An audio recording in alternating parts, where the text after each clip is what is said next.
Bonjour, c'est Gilles sur boursicoté.com. Voici l'analyse technique des principaux indices mondiaux. Nous sommes aujourd'hui le vendredi 20 février 2015 et donc je vous propose de voir un petit peu l'évolution des principaux indices en comparaison avec le CAC 40 qui évolue toujours ici dans un trend haussier de faible dynamique mais qui continue en tout cas à nous marquer de nouveaux points hauts.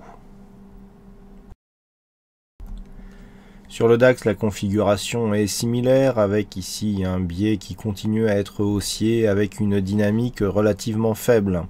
Du point de vue des indicateurs, nous avons une divergence baissière qui apparaît sur le RSI puisqu'alors que nous avons ici des points hauts significatifs sur la cotation, eh bien nous avons des points hauts qui sont décroissants sur l'indicateur.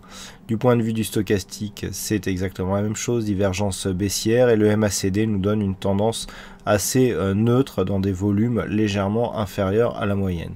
Donc on est toujours dans un biais haussier donc en ce qui concerne le DAX, mais dans une configuration qui est un peu moins dynamique que ce qu'elle était sur la première phase de hausse ici, à savoir que la dynamique a duré un peu plus longtemps que ce que nous avions sur le CAC 40 et que depuis l'inscription de ce point haut ici, validant les 11 000 points, eh bien on n'a pas énormément progressé sur l'indice allemand. Donc phase de stabilisation, il n'y a pas encore de signal de retournement, donc pour l'instant il est encore trop tôt pour jouer la phase de configuration, la phase de consolidation. Par contre, ce que l'on peut voir, c'est que nous avons ici en termes de configuration voilà quelque chose, donc avec une résistance, nous avons ici 3 points significatifs, et si on prend les supports, eh bien on aurait quelque chose qui ressemble à ça, donc quasiment à un biseau ici qui est en train de se former.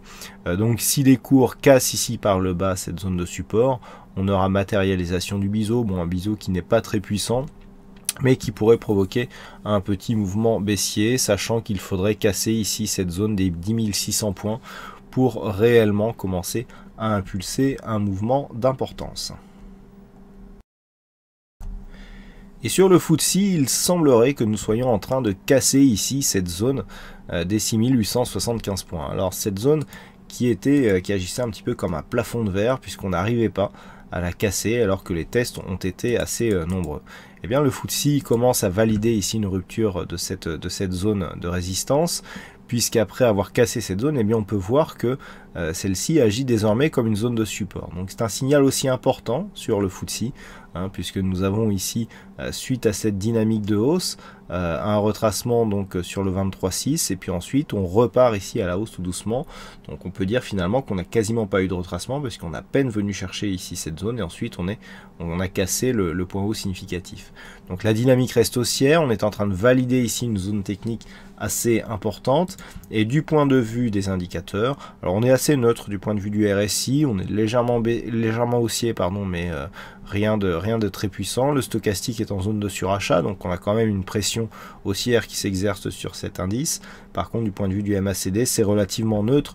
Donc nous avons ici, alors même que cette zone de résistance était assez puissante, eh bien une phase de cassure. Alors on a de la puissance ici sur cette cassure, mais après par contre on a une phase de stabilisation, mais malgré tout on valide cette zone de résistance comme nouvelle zone de support. Donc tant que cela sera le cas, eh bien on aura un signal haussier sur le FTSE. On peut d'ailleurs remarquer que nous avons une ligne de tendance qui s'est dessinée avec 3 points bas significatif, et donc tant que les cours resteront au-dessus de cette zone des 6875 et de cette zone de support, le biais lui aussi restera haussier.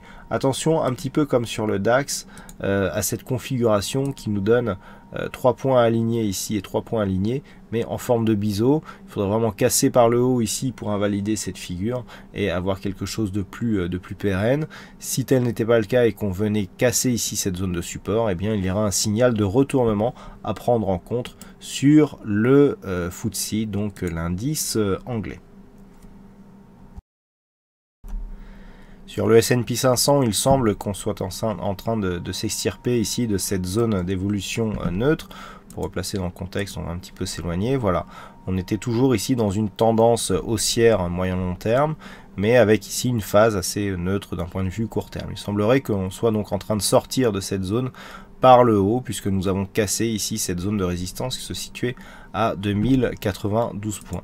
Du point de vue de la dynamique court terme, on est ici sur un biais relativement haussier. Ce que l'on peut bien constater ici, c'est que la zone des 2092 points sert de support désormais sur cette phase.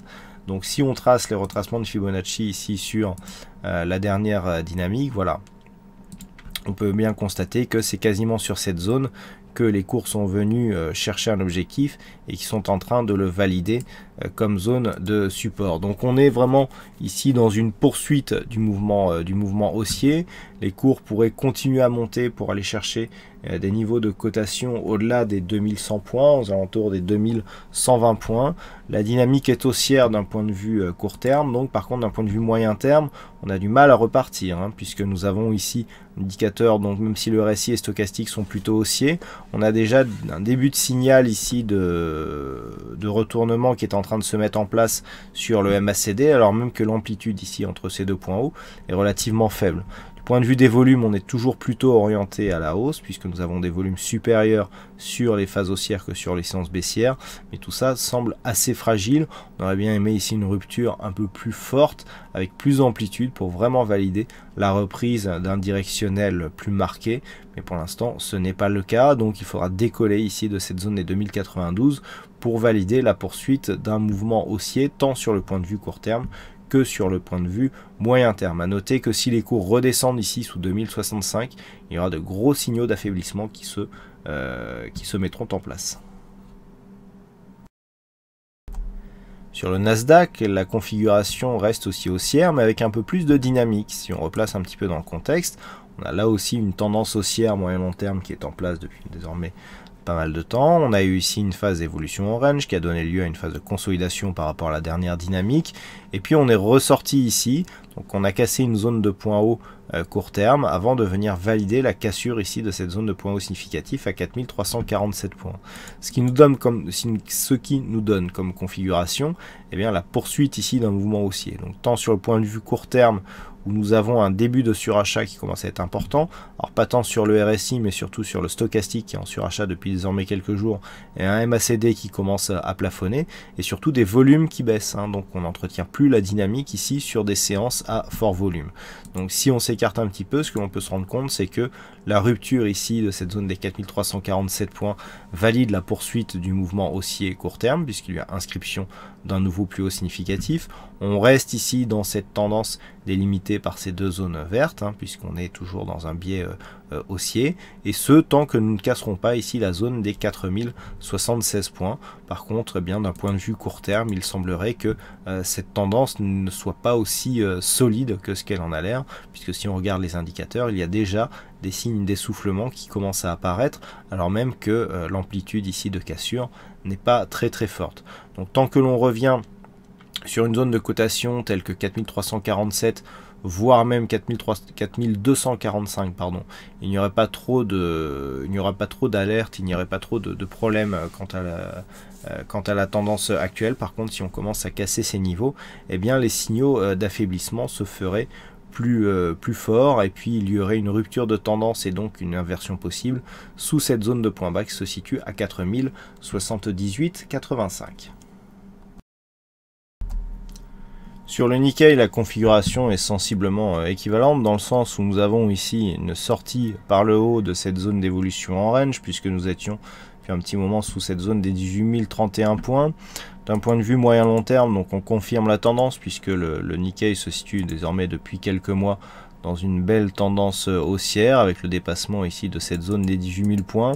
Qui plus est, cette zone est franchie sur un gap haussier non comblé d'un point de vue court terme, donc on valide ici la poursuite de ce mouvement sur le Nikkei suite à une phase de consolidation qui est venue valider un double contact sur le retracement ici des 38,2%. Donc on peut même ici aller jusqu'à tracer les retracements de Fibonacci pour voir un petit peu les extensions où est-ce qu'elle nous amène.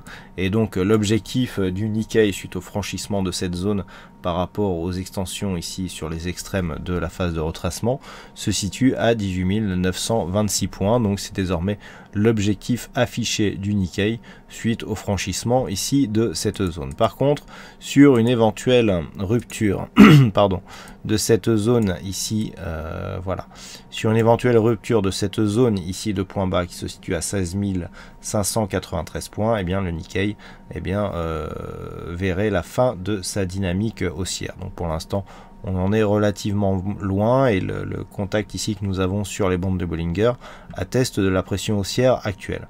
Point de vue des indicateurs, nous avons un RSI qui remonte en zone de surachat, le stochastique qui est rentré. On est toujours soutenu ici par une dynamique bien visible sur le MACD, donc on est haussier à tous les niveaux sur le Nikkei.